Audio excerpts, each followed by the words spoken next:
dari kitab Injil Lukas pasalnya yang ke-19 ayat yang ke-11 sampai ayat yang ke-27.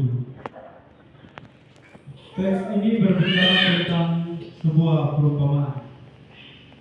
Bapak Mama, pada zaman dulu salah satu kebiasaan para guru-guru untuk mengajar adalah menggunakan perumpamaan atau menggunakan sebuah cerita sebagai contoh untuk menyampaikan pesan-pesan yang akan diajarkan. Saat ini kita membaca teks yang berbicara bahwa Yesus ketika mengajar pun menggunakan sebuah perumpamaan. Dalam perumpamaan ini, Yesus berbicara tentang seorang bangsawan yang memberikan uang mina kepada para hambanya. Bapak-bapak sekalian, cerita perumpamaan yang disampaikan Yesus kira-kira seperti ini. Ada seorang bangsawan, yang namanya bangsawan pasti dia punya kuasa, pasti dia punya harta, pasti dia punya kekayaan, dan pasti dia juga punya pekerja-pekerja atau hamba-hamba. Tiba suatu saat di mana bangsawan ini akan pergi ke suatu negeri untuk dinobatkan menjadi seorang raja. Ketika bangsawan ini hendak pergi, dia memanggil sekiranya ada 10 orang hamba. Kepada 10 orang hamba ini dia menitipkan uang mina dan sebuah pesan. Masing-masing hamba ini menerima 1 mina. Jadi 1 hamba dapat 1 mina. Kemudian bangsawan ini memberikan pesan kepada para hambanya untuk mengusahakan uang mina ini agar uang mina ini bisa berkali lipat jumlahnya. Sang bangsawan ini tidak memberitahukan bagaimana caranya untuk mengusahakan mina ini. Akan tetapi bangsawan ini hanya memberi pesan agar para hamba ini mengusahakan mina ini supaya menjadi lebih baik. Kemudian bangsawan ini pergi. Bapak Mama, ketika kita membaca teks ini dan ketika bangsawan ini tidak memberikan cara, tidak memberitahukan bagaimana caranya mina ini diusahakan, itu artinya bahwa para hamba ini diberikan kebebasan. Setiap hamba dia boleh berkreatif, dia boleh menggunakan cara apa saja semampunya dia dengan cara yang menurut dia paling baik, paling bagus. Jadi masing-masing hamba ini diberikan kebebasan. Mereka diberikan kesempatan untuk bekerja sesuai dengan kemampuan mereka masing-masing. Artinya ada ruang bagi para hamba untuk kemudian menunjukkan skill mereka di dalam mengelola uang mina. Terserah mereka mau sekreatif apapun boleh, asalkan mereka tetap bekerja. Kemudian bangsawan ini pergi. Pergilah ia berangkat ke suatu negeri untuk dinobatkan menjadi raja. Kemudian dalam perjalanannya ternyata ada teman-teman sebangsa yang tidak menyukai bangsawan ini, dan yang tidak menyukainya ini berusaha mencegah agar bangsawan ini tidak menjadi raja. Tetapi usaha mereka sia-sia, usaha mereka gagal. Bangsawan ini tetap dinobatkan menjadi raja. Kemudian tibalah saatnya bangsawan ini pulang kembali ke negeri asalnya. Ketika dia pulang, tibalah saatnya dia memanggil seluruh hambanya untuk meminta laporan pertanggungjawaban. Dari bacaan kita dimunculkan di situ ada 3 hamba yang datang memberi laporan. Hamba yang pertama datang membawa hasil uang mina yang tadinya dapat 1, kemudian dia kembangkan menjadi 10 mina.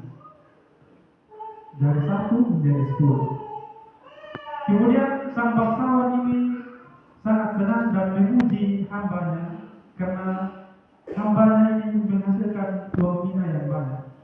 Kemudian kepada hamba ini bangsawan memberikan penghargaan. Dia memberikan kepadanya kekuasaan untuk menguasai 10 kota. Jadi jabatan yang dia dapatkan bukan jabatan yang esek-esek, tapi menguasai 10 kota. Kemudian hamba yang kedua juga datang membawa hasil yang banyak, 5 mina. Dari 1, kemudian diusahakan dan mendapatkan 5 mina. Kemudian bangsawan ini pun memuji hamba yang kedua. Atas 5 mina yang sudah ia hasilkan, bangsawan ini memberikan kekuasaan terhadap 5 kota. Kemudian datanglah hamba yang ketiga. Hamba yang ketiga ini tidak menghasilkan apa-apa. Uang mina yang diberikan dia simpan dan tidak dikerjakan, tidak diusahakan, tidak dikembangkan. Kemudian sang bangsawan ini marah karena hamba ini dinilai malas dan tidak mau bekerja. Kemudian hamba ini memberikan alasan. Biasa orang malas itu pasti kasih banyak alasan kalau ia tidak bekerja. Semoga di sini tidak ada mama.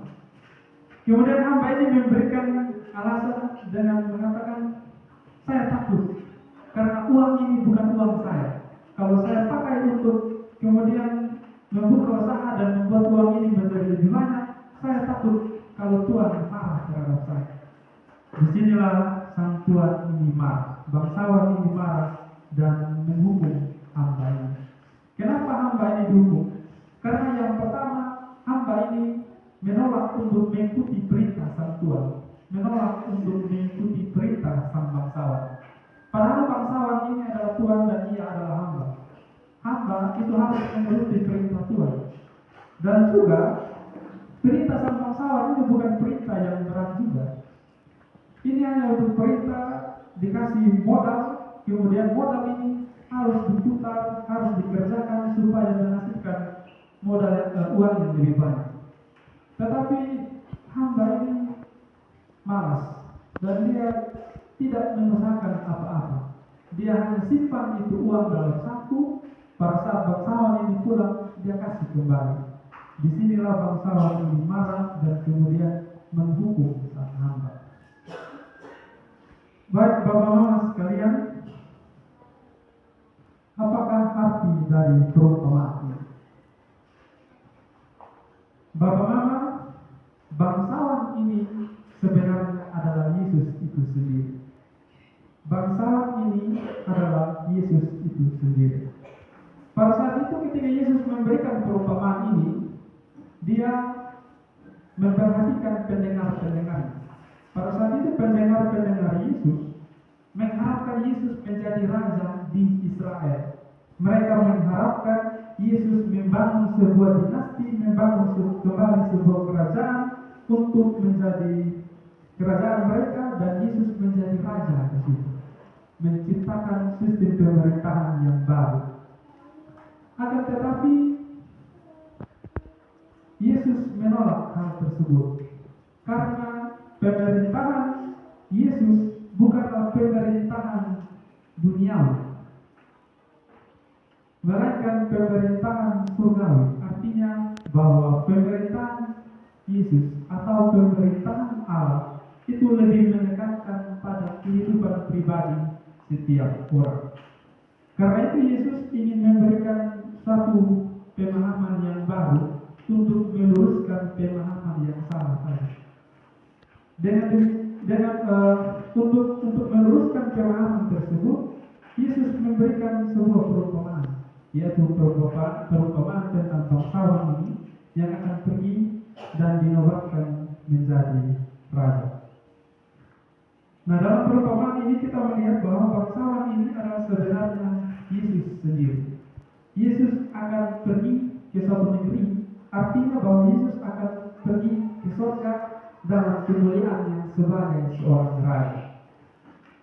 Suatu saat nanti Yesus akan datang kembali. Nah, pada saat Yesus akan pergi ke surga dalam kemuliaannya sebagai seorang raja, Yesus meninggalkan satu pesan bagi hamba-hambanya. Bapak Mama, kita semua adalah hamba Tuhan. Kita semua adalah anak-anak Tuhan, sekaligus kita semua adalah hamba-hamba Tuhan. Kenapa kita dikatakan sebagai hamba? Karena kita menerima Yesus sebagai Raja atas kita. Bapak Mama sekalian, ketika Yesus pergi, Yesus menitipkan suatu pesan, dan hari ini pesan tersebut kita baca di dalam perumpamaan ini. Kepada masing-masing kita diberikan anugerah. Bapak Mama, di dalam teks tadi kita melihat ada dua kubu. Kubu yang pertama adalah kubu yang menolak bangsawan atau yang menolak Yesus untuk menjadi raja. Kubu yang kedua adalah para hamba, yaitu yang menerima Yesus sebagai Tuhan dan Juru Selamat sekaligus sebagai Raja atas hidup mereka. Lalu di mana posisi kita? Posisi kita adalah sebagai para hamba-hamba Allah. Kita adalah para hamba yang menerima uang mina tersebut.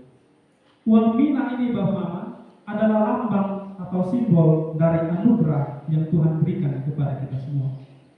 Uang mina ini adalah lambang dari kasih karunia Allah yang Allah berikan kepada kita semua. Dalam terang tema kita saat ini, yaitu setia dan bertanggung jawab mengembangkan potensi, maka uang mina ini dapat kita pahami sebagai potensi yang Tuhan berikan kepada kita semua. Kita adalah hamba-hamba Tuhan, dan kepada kita semua diberikan potensi-potensi. Masing-masing kita menerima potensi. Hamba-hamba tadi menerima uang mina, masing-masing satu, tidak lebih, tidak kurang. Maka kita pun sebagai hamba-hamba Tuhan, kita juga menerima potensi yang sama. Sama ini artinya bahwa semua potensi memiliki nilai yang sama di hadapan Tuhan. Tidak ada potensi yang lebih buruk, tidak ada potensi yang lebih baik. Semua potensi itu adalah potensi-potensi yang baik, yang sama nilainya di hadapan Tuhan. Nah, ketika Tuhan memberikan potensi-potensi itu, tadi kita membaca di teks kita bahwa bangsawan ini akan pergi ke suatu negeri. Artinya bahwa Yesus ini, ketika dia pergi ke surga dalam kebangkitan, ketika dia sudah menyelesaikan semua tugasnya di dunia, dia akan kembali ke surga dalam kemuliaan yang sebagai raja. Dan ketika dia kembali, ia memberikan pesan kepada hamba-hambanya, yaitu kepada kita semua, untuk mengelola setiap potensi kita dengan baik. Kita harus mengembangkan potensi kita dengan baik. Sama seperti para hamba, mereka diberikan keleluasaan. Maka kita juga diberi keleluasaan. Kita semua diberikan kesempatan yang sama untuk mengembangkan potensi kita dengan baik. Dalam teks tadi kita membaca bahwa bangsawan ini meninggalkan para hambanya untuk bekerja secara mandiri. Artinya bangsawan ini memberikan tugas dan tanggung jawab, akan tetapi bangsawan ini tidak mengawasi mereka. Sama halnya seperti kita. Kita semua diberikan tugas dan tanggung jawab yang sama. Kita semua diberikan potensi yang sama. Dan tugas dan tanggung jawab kita adalah bagaimana kita mengerjakan potensi itu secara mandiri. Mandiri artinya tidak perlu orang suruh, tidak perlu orang dikte, tidak perlu karena ada pengawasan dulu baru kita mau untuk kerja, mau untuk belajar. Tidak. Akan tetapi mandiri artinya bahwa kita semua dalam kesadaran diri kita berusaha untuk setia dan bertanggung jawab mengembangkan potensi-potensi kita. Bapak Mama, ketika Tuhan memberikan potensi kepada setiap orang,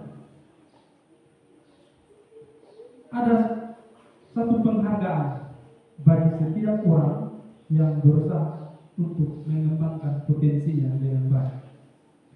Dalam teks tadi kita membaca bahwa hamba yang pertama mendapatkan penghargaan atas 10 kota. Hamba yang kedua mendapatkan penghargaan atas 5 kota. Maka ini sebenarnya satu pesan bagi kita bahwa setiap usaha kerja kita pada akhirnya akan dihakimi oleh Allah. Dan setiap pekerjaan baik akan mendapatkan ganjaran yang baik, dan setiap pekerjaan yang buruk akan mendapatkan ganjaran yang buruk pula. Bapak Mama, saat ini kita merayakan bulan pendidikan. GIMIP menetapkan bulan ini sebagai bulan pendidikan untuk menekankan betapa pentingnya pendidikan. Pendidikan dapat dilihat sebagai suatu alat atau suatu sarana bagi kita semua untuk mengembangkan potensi-potensi yang kita miliki. Bapak Mama, tema kita hari ini adalah setia dan bertanggung jawab. Dari bacaan kita ini, kita melihat sebenarnya bangsawan ini ketika dia memberikan uang mina kepada setiap hamba dan tidak mengawasi mereka, artinya bahwa bangsawan ini mencoba untuk menguji apakah hamba-hambanya adalah orang-orang yang setia dan bertanggung jawab atau tidak. Bangsawan ini mencoba menguji hamba-hambanya apakah mereka adalah orang-orang yang taat atau tidak. Hari ini kita belajar untuk kita menjadi orang-orang yang setia dan bertanggung jawab untuk mengembangkan setiap potensi yang kita miliki. Tuhan pun demikian. Kesempatan kita hidup di dunia ini adalah salah satu bentuk ujian terhadap kita semua, apakah kita setia dan bertanggung jawab atau tidak. Kita diberikan kebebasan untuk belajar, untuk bekerja, mengembangkan potensi dengan cara kita masing-masing. Dan kita semua diuji apakah kita taat atau tidak. Bapak Mama, setia itu artinya patuh, taat, dan memiliki keteguhan hati. Sementara bertanggung jawab itu berarti berkewajiban menanggung suatu tanggung jawab yang telah dipercayakan. Karakter setia dan bertanggung jawab adalah karakter yang sangat penting. Karena tanpa kesetiaan dan tanpa rasa tanggung jawab, setiap potensi-potensi, setiap tugas-tugas yang Tuhan berikan kepada kita akan sulit untuk kita laksanakan.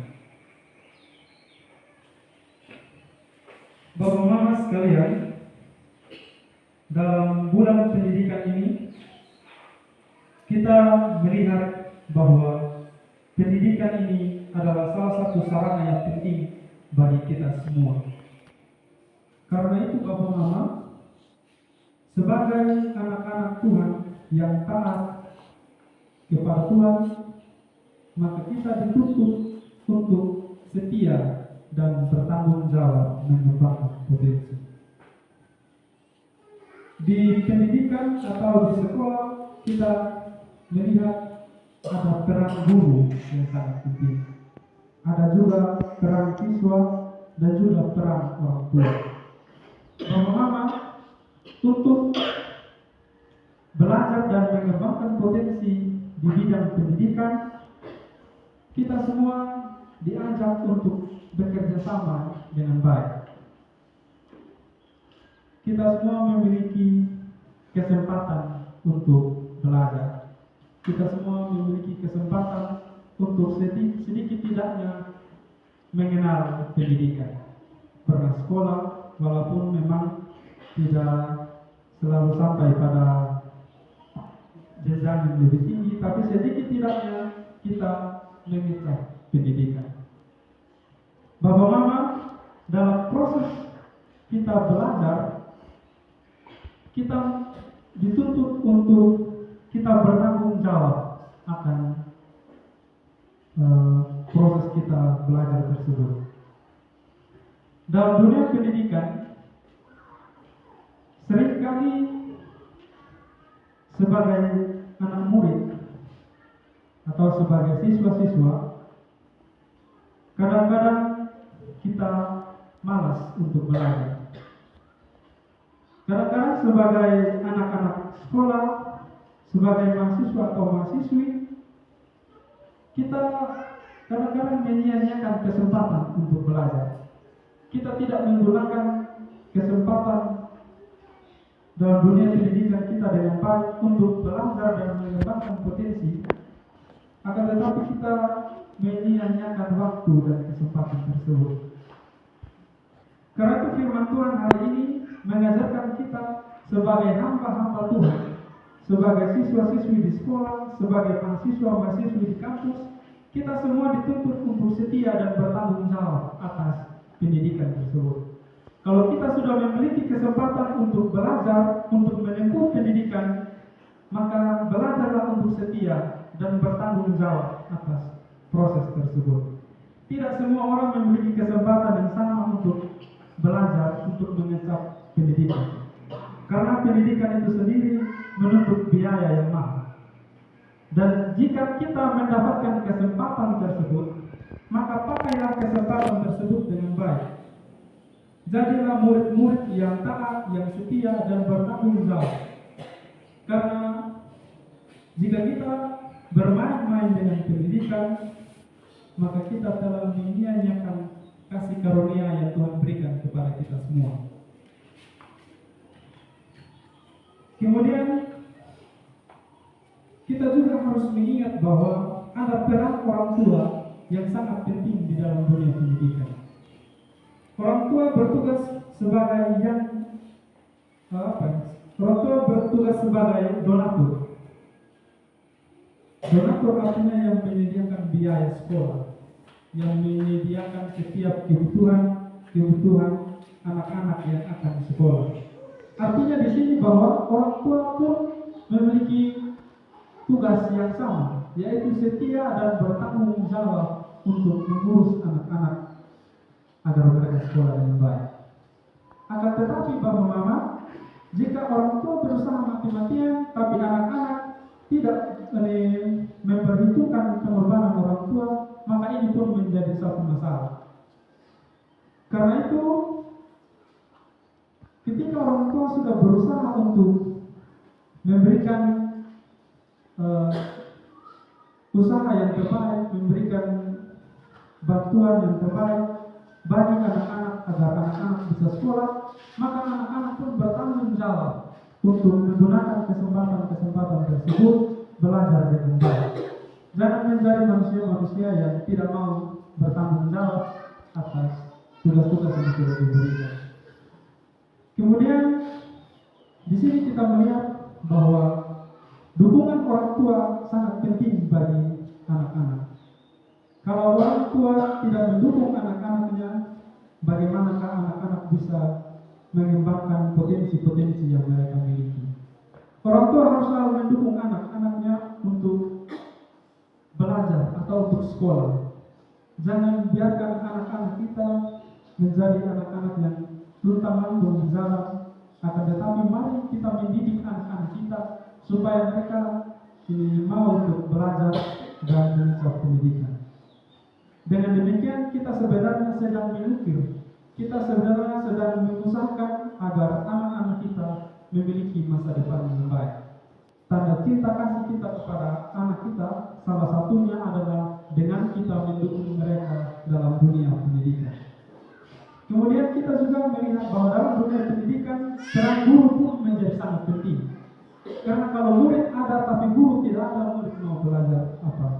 Murid mau belajar dari siapa?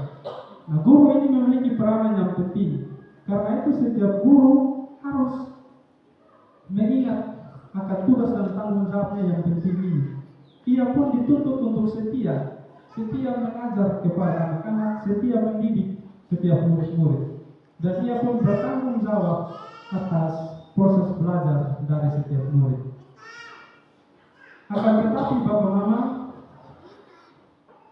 mengingat jasa guru yang sangat besar, kita pun juga dituntut untuk menghormati guru-guru kita. Di banyak tempat kita melihat ada guru-guru yang tidak dihargai, yang tidak dihormati. Padahal guru ini adalah salah satu pekerjaan yang penting dan memiliki jasa yang besar. Karena guru-guru berusaha untuk mencetak generasi bangsa yang baik. Karena itu mari kita belajar untuk memberikan penghormatan kepada guru-guru kita. Bukan hanya orang tua menghargai guru, tapi siswa-siswa juga harus menghargai guru. Kebanyakan di dalam ruang sekolah banyak siswa-siswi yang tidak menghormati guru. Itu adalah tanda dari siswa-siswa yang tidak setia dan bertanggung jawab dalam mengembangkan potensi yang diberikan. Karena itu Bapak Mama, dalam bulan pendidikan ini kita semua diajarkan untuk setia dan bertanggung jawab mengembangkan setiap potensi yang kita miliki. Dengan cara apapun, dengan sekreatif mungkin dari kita semua, kita berusaha untuk setia dan bertanggung jawab. Karena pada suatu saat semua hasil usaha kita akan dihargai oleh Tuhan. Tuhan akan memberkati setiap usaha kita, Tuhan akan memberkati setiap proses kita. Kalau kita setia dalam perkara-perkara yang kecil, maka Tuhan pun akan memberikan kepada kita tanggung jawab yang lebih besar. Menerima tanggung jawab yang lebih besar artinya bahwa kita ini orang yang dinilai mampu. Kita ini adalah orang-orang yang terhormat. Karena kita dipercayakan untuk menerima tanggung jawab yang besar. Dan untuk mengelola tanggung jawab yang besar, hanya orang-orang yang layak saja yang diberikan tanggung jawab tersebut. Karena itu, marilah kita semua belajar untuk setia dan bertanggung jawab di dalam setiap proses kita untuk mengembangkan setiap potensi yang kita miliki, agar setiap potensi yang kita miliki dapat berkembang dan menjadi sesuatu yang berguna bagi masa depan kita semua. Tuhan memberkati kita semua dengan firman-Nya.